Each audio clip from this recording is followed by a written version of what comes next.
Good morning students, कैसे हैं आप सब बच्चों। आई होप कि आप लोग घर पे अच्छे से सुरक्षित होंगे और उसके साथ साथ अपनी पढ़ाई भी बहुत अच्छे से कर रहे होंगे। बच्चों, आज हम आपके क्लास 8 का ज्योग्राफी का chapter 1 resources, importance and uses के बारे में जानेंगे। रिसोर्सेज होते हैं स्रोत, इम्पोर्टेंट उनकी महत्वता और यूजेज उनके प्रयोग। तो इस चैप्टर में हम क्या क्या टॉपिक्स जानेंगे आपको बता देती हूँ। इंट्रोडक्शन, सबसे पहले हम रिसोर्सेज के बारे में जानेंगे, स्रोतों के बारे में जानेंगे, क्या होते हैं, कैसे मिलते हैं, कैसे बनते हैं। टाइप्स ऑफ रिसोर्सेज के बारे में जानेंगे, स्रोतों के प्रकार के बारे में। अंडरस्टैंडिंग वेरियस रिसोर्सेज, विभिन्न स्रोतों को समझेंगे, ठीक है। कंजर्वेशन ऑफ रिसोर्सेज, स्रोतों का संरक्षण, कि हमें किस तरीके से उनका प्रयोग करना चाहिए, उन्हें कैसे बचा कर रखना चाहिए आने वाले समय के लिए। यूजेस ऑफ रिसोर्सेज, स्रोतों का प्रयोग के बारे में जानेंगे। एंड इम्पोर्टेंस ऑफ रिसोर्सेज, और स्रोतों की महत्वता के बारे में जानेंगे, ठीक है। सबसे पहले मैं आपको आपकी बुक का कवर दिखा देती हूँ। ये आपकी बुक है, इसमें हम पढ़ेंगे चैप्टर आपका 1, ठीक है। Now let's start the chapter. The substance, जो चीजें provide by nature which satisfy our basic need, जो चीजें हमें प्रकृति से मिलती हैं और वो हमारी जरूरतों को पूरा करती हैं। And are use by us in various forms, और जिनका प्रयोग हम विभिन्न रूपों में करते हैं, उन्हें हम स्रोत कहते हैं। मतलब कहने का ये है कि प्रकृति ने हमें कुछ चीजें दी हैं हमारी जरूरतों को पूरा करने के लिए, जैसे पानी है, कोयला है, पेट्रोल है। तो इन सब का प्रयोग हम अपनी जरूरतों के लिए करते हैं। इन सबको रिसोर्सेज, स्रोत कहते हैं।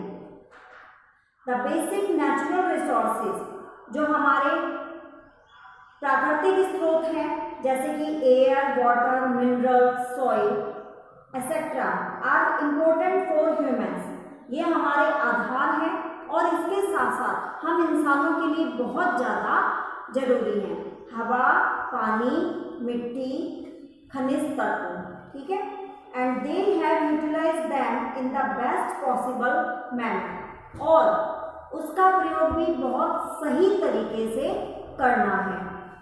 इन यूजिंग दीज रिसोर्सेज, इन स्रोतों के प्रयोग में there was a lot of wastage too, उनका वेस्ट भी बहुत होगा, वो बेकार भी बहुत होंगे।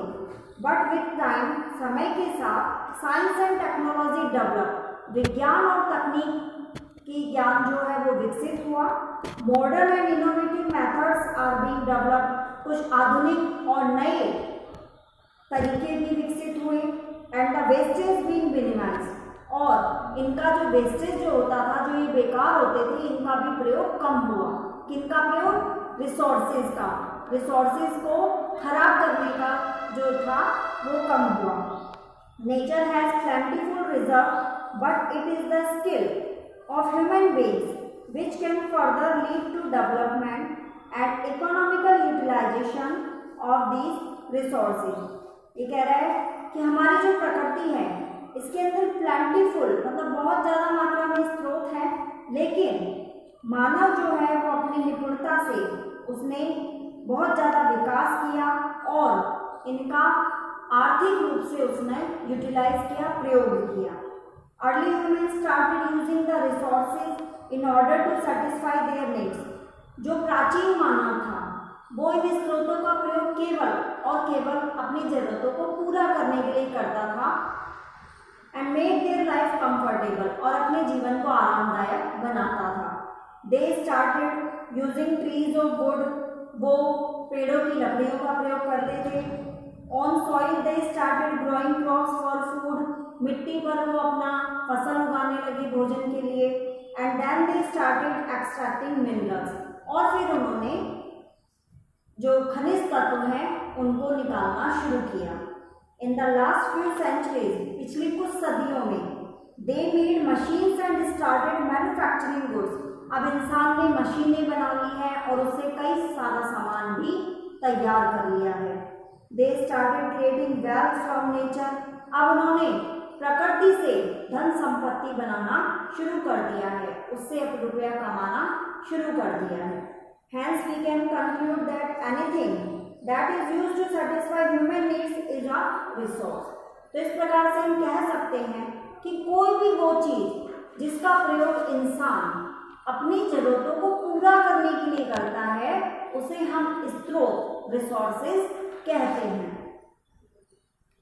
Let us look at the few examples. बच्चों इस बात को हम कुछ उदाहरणों से समझते हैं, जैसे कि water which not only satisfy our basic needs but also provide electricity which is generated from the energy of falling water। पानी न केवल हम पीने के लिए प्रयोग करते हैं बल्कि इस पानी का प्रयोग हम बिजली बनाने में भी करते हैं। जो बहता हुआ पानी है, गिरता हुआ जो पानी है, उससे बिजली बनाई जाती है। Wind is also used to generate electricity through wind mills. जो पवन चक्कियां होती हैं उनके द्वारा हवा से भी बिजली बनाई जाती है। The need and greed of human beings. अब जब मनुष्य ने इन प्राकृतिक संसाधनों का प्रयोग करना शुरू कर दिया है तो अब उसका लालच और बढ़ता जा रहा है, क्योंकि हम इंसान बहुत लालची होते हैं। तो हमारी जिन चीज़ों से हम जरूरत पूरा करते हैं हम चाहते हैं वो हमें और ज़्यादा मात्रा में मिले। तो अब इंसान का लालच दिन प्रतिदिन बढ़ता जा रहा है and so is nature being exploited to a large extent. और इस कारण से अब वो प्रकृति को बहुत बड़े पैमाने पर नुकसान पहुंचा रहा है, खत्म करता जा रहा है। The knowledge and the creativity of humans is boundless. मनुष्य का जो ज्ञान है, उसकी जो प्रतिक्रियाएं हैं वो बाउंडलेस है, असीमित है। मनुष्य नए नए आविष्कार करता रहता है।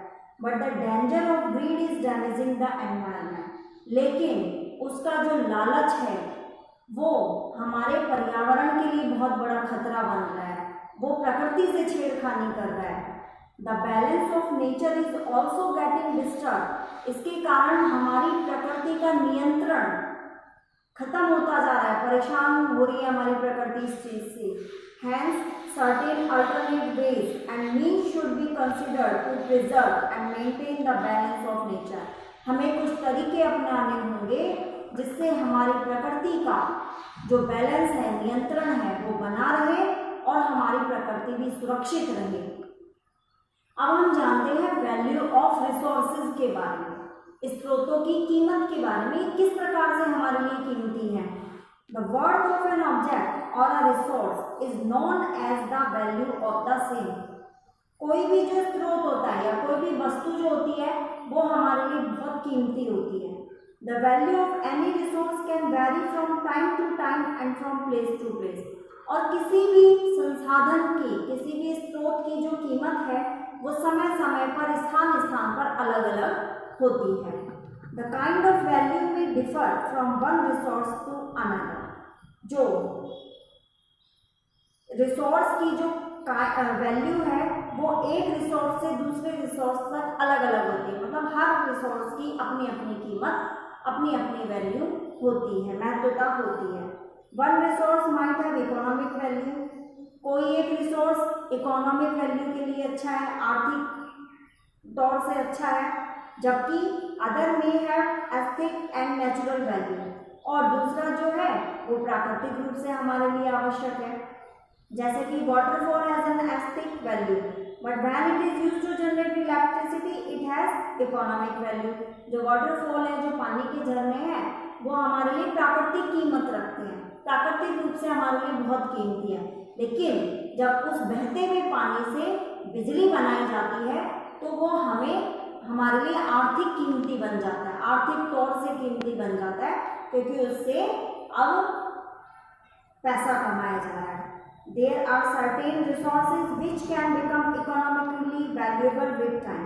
यहाँ पर कुछ ऐसे स्रोत हैं जो हमारे लिए आर्थिक तौर से कीमती होते हैं।